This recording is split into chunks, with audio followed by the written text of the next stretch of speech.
नमस्कार, हेडलाइंस बिहार पे आपका स्वागत है। मैं हूं आपके साथ बिरजू सिंह। 18 मार्च 1974 जब देश में और खासतौर पे बिहार से छात्र आंदोलन की शुरुआत जयप्रकाश नारायण के नेतृत्व में हुई थी।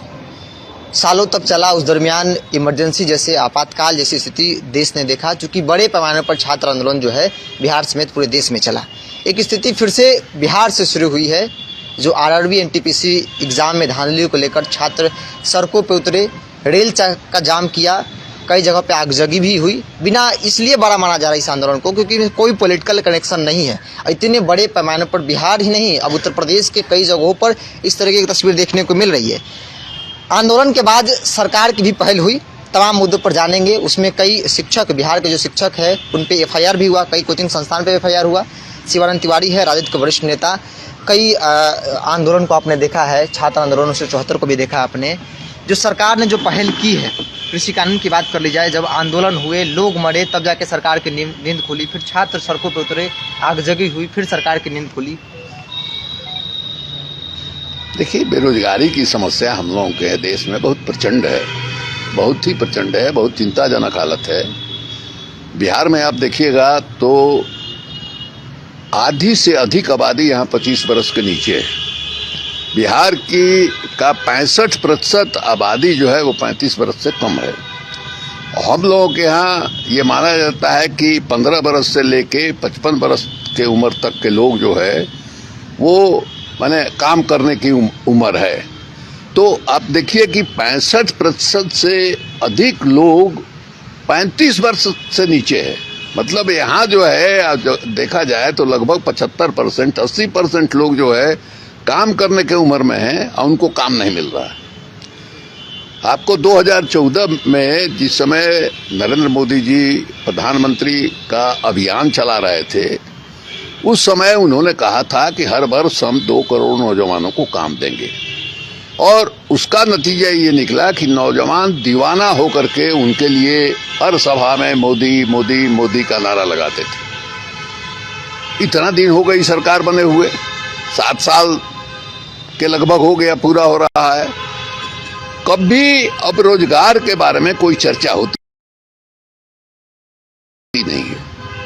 इसी बीच में रेलवे रिक्रूटमेंट बोर्ड ने वैकेंसी निकाला, जो नॉन टेक्निकल कैटेगरी की जो नौकरी है, गार्ड का, टीटी का, इस तरह की जो नौकरी है नॉन टेक्निकल, 35,200 कुछ पदों के लिए विज्ञप्ति जो है निकली।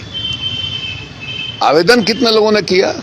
1,25,00,000 लोगों ने आवेदन दिया। उस समय ये नहीं कहा गया था कि इसको हम एक से अधिक चरण में हम इम्तिहान लेंगे। हुआ था कि एक चरण में इम्तिहान हो जाएगा, रिजल्ट निकल जाएगा। दूसरे इसमें एक गलती हुई कि माने हर जो आवेदन करता है वो 7 कैटेगरी के में भाग ले सकता है, उसका जो इम्तिहान होगा भाग ले सकता है। 2019 में विज्ञापन निकला, 2020 में जाके आपने एग्जामिनेशन लेना शुरू किया, ये पिछले दिनों जो है उसका रिजल्ट निकला। अब आप कह रहे हैं आपने 7.5 लाख लोगों का रिजल्ट जो है निकाल दिया। अब कह रहे हैं कि साहब दूसरा चरण में हम ये लेंगे। इसके अलावा क्या गड़बड़ी हुई कि आपने इजाजत दे दिया कि 7 में आप भाग ले सकते हैं, 7 कैटेगरी के में आप अपीयर हो सकते हैं। तो एक जो है लड़का कोई 3 कैटेगरी में आ गया, कोई 5 कैटेगरी में आ गया, तो एक ही आदमी जो है 3 पद 4 पद ऑक्युपाई कर लिया, तो 35,000 से भी घट गया रिजल्ट। अब इसको लेकर के नौजवानों में भारी बेचैनी थी, गुस्सा था। ये जानकारी जो है रेलवे रिक्रूटमेंट बोर्ड को दी गई, कोचिंग वालों ने दिया।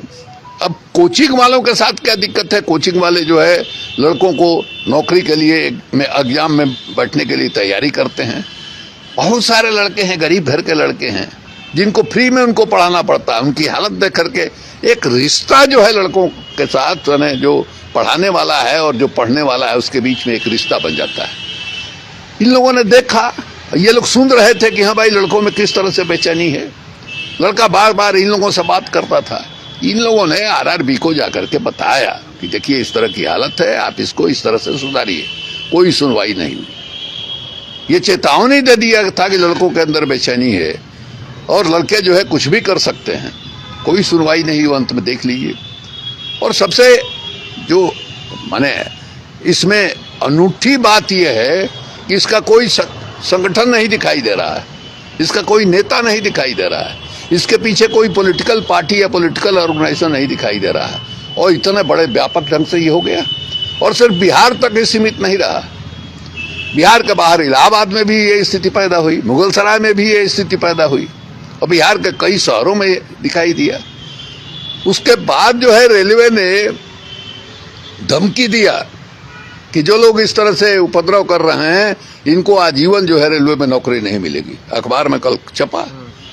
तब दिन में कल जो है रेलवे मंत्री खुद जो है उन्होंने प्रेस कॉन्फ्रेंस किया और ये कबूल किया कि लड़कों की जो शिकायत है वो जायज है, उनके अंदर जो भ्रम पैदा हुआ वो जायज है। और उन्होंने ये आश्वासन दिया है कि आप जो है जो अगला एग्जामिनेशन इन लोगों ने सेकंड वाला जो तय किया था उसको रोक दिया, और 5 पदाधिकारियों की कमेटी बन गई। उसमें ये भी कहा कि जो लड़कों की शिकायत है लड़कों के भी प्रतिनिधि उसमें रहें। ये भी आश्वासन दिया है कि मार्च में हम देंगे। अब इधर जानकारी मिल रही है कि पुलिस ने कोचिंग वाला पर केस कर दिया। भाई कोचिंग वाले पर केस कर रहे हैं, कोचिंग वाले तो कह रहे थे कि ऐसा होगा, वो तो आपको चेतावनी दे रहे थे, उनको तो पुरस्कार देना चाहिए। और आप केस होना चाहिए आरआरबी के लोगों पर जिनके वजह से ये सब कुछ तमाशा हुआ, और उनसे जो है नुकसान हुआ है उसका भरपाई करना चाहिए, यही हम कहेंगे।